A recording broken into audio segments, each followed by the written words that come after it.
opens with the president's press conference, where he says they are too close to victory. Because of his foolish decision, a world war has occurred all over America. He proudly explains that this victory has happened for the first time in history, and he is glad to announce this news. The main character, Lee, is a legendary white female photojournalist who is watching his press conference with disgust. It's the time of civil war, where devastation and massacre are everywhere. In the car, Lee is moving ahead with a South American-born reporter named Joel. They are going to the protest where citizens are protesting against the government, but officers are not letting them.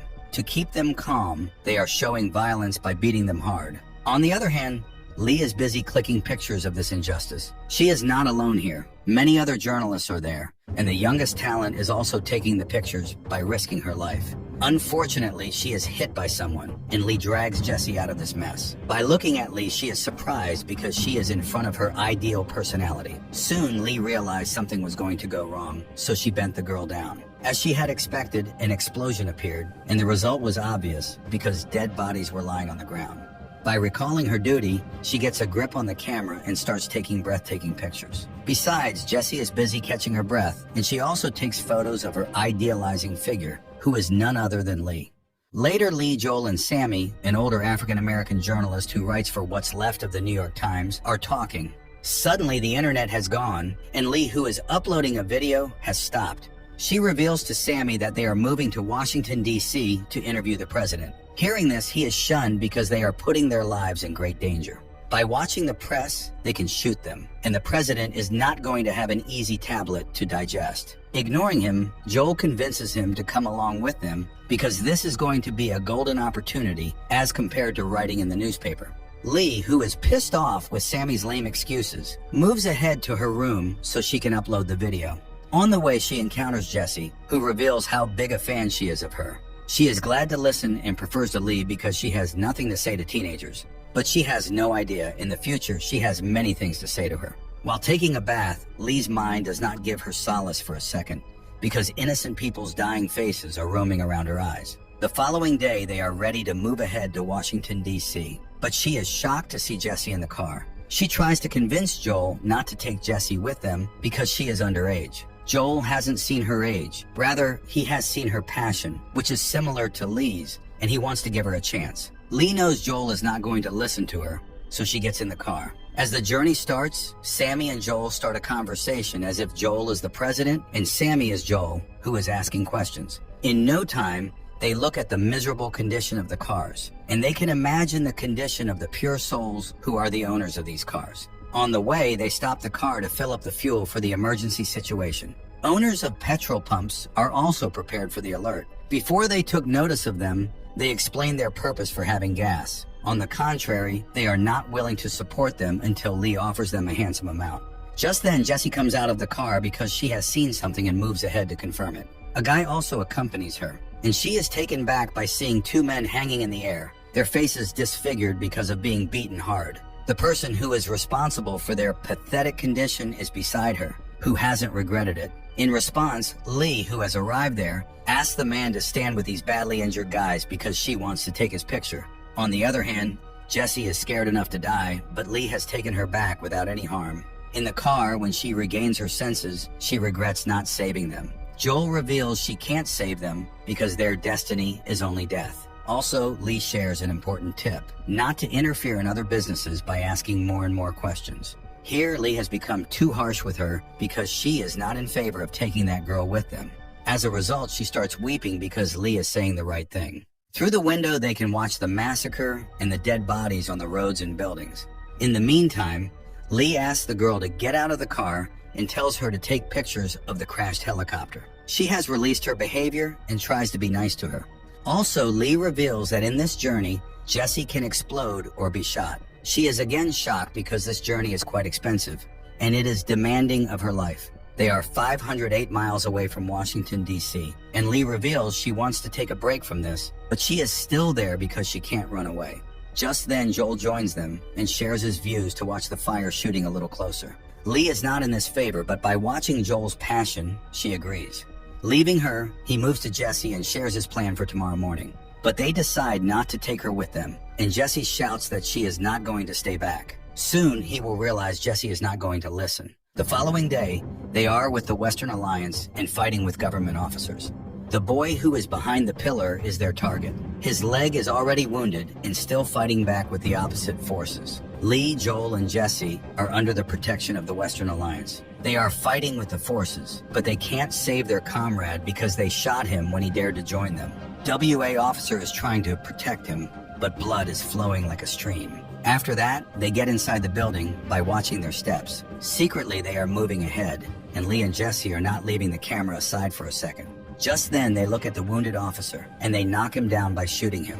They didn't bother to listen to him, and he captured the rest of them. By taking those officers outside of the building, they have shot them mercilessly. Even though they have died, they didn't stop shooting. After taking their last photo, they have moved ahead. The next stop is West Virginia, and they are 289 miles away from their destination. In the tent, people are leading their lives, and they are approved by an officer who asks them to have food from the canteen. Lee is concerned about Jesse bringing a meal for her, but she has already bought one for her. Also, Jesse reveals she knows Lee has gotten fame from college by clicking mind-blowing pictures and becoming the youngest photojournalist. To pass the time, she looks at the picture, but she feels nostalgic to see it. Lee advises her to see it. At last, she has found the amazing picture that she clicked, and Lee can't restrain herself from appreciating it.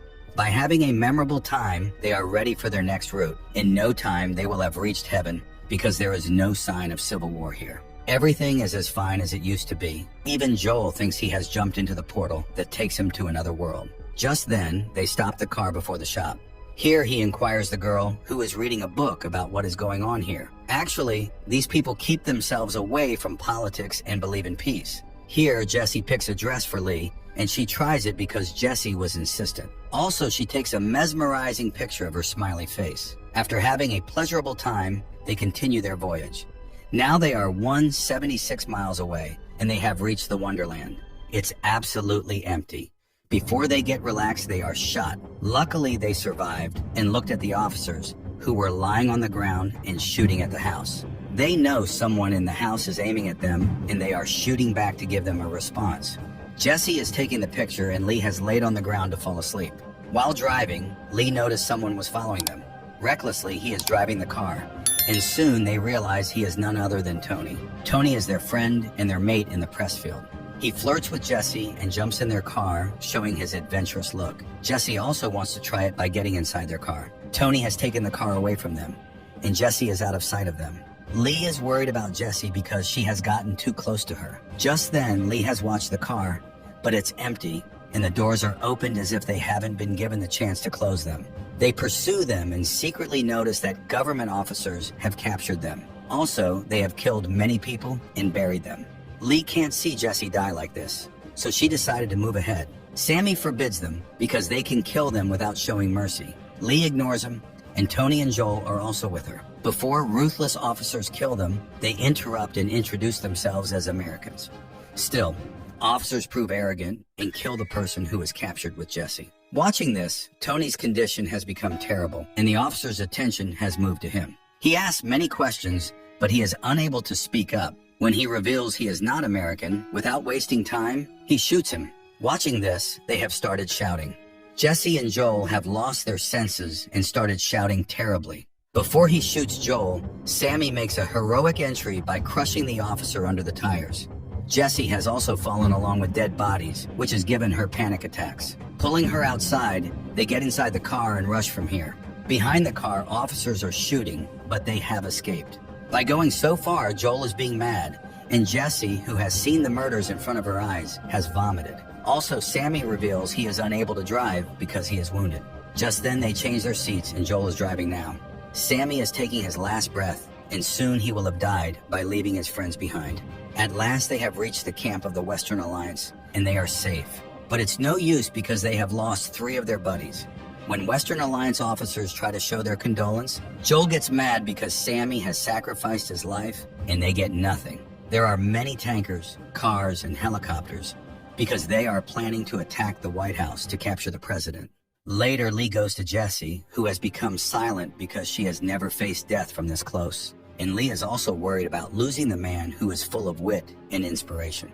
Just then, a helicopter starts flying, and Lee is watching the cars. This car is full of blood that she is cleaning. At night, Western Alliance forces jumped into Washington, D.C. Lee and her team are also with her, and the force is protecting them. Lee has become senseless, but Jesse is active and is taking the pictures. There is firing, and explosions are made to clear the path. Humans are dying like worthless things, and they are also protecting themselves from fire and other lethal weapons. Just then, a Western Alliance helicopter arrives and destroys the enemies. Even they need to move to many places to save their lives and click pictures. Just then, Lee is feeling terrible, and Jesse is risking her life by taking the pictures. After the bomb blast, one of the soldiers informs them that they have no intention of capturing the president.